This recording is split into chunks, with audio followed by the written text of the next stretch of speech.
in my left hand, my loop in my right hand. I now let the tail of the rope hang down. So I have the tail, I have my coils, I have my loop. Now I'm ready to execute an actual loop and a capture on that steer. The tail hangs down on the side of your horse like this as a balance to the rope. You can rope with the tail up, but it makes less stuff in your hands because you have your reins for your horse because you're driving your horse too with this hand.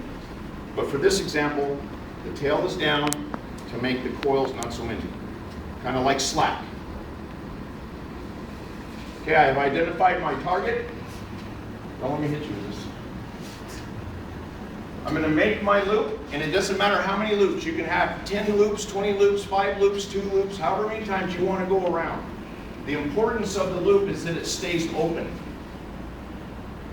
The loop has got to stay open, and you'll see I can make my loop smash down or keep it open. Because I want to throw an open loop that's going to go over the top of the horns on this cow. Because if it doesn't come across the top, I'm going to hit him on the side, I'm going to fall short, I'm going to go too far.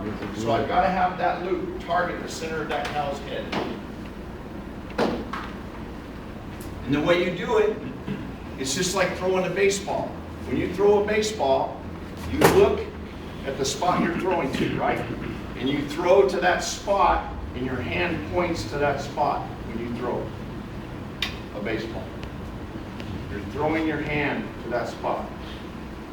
So now I'll show you the execution of how my hand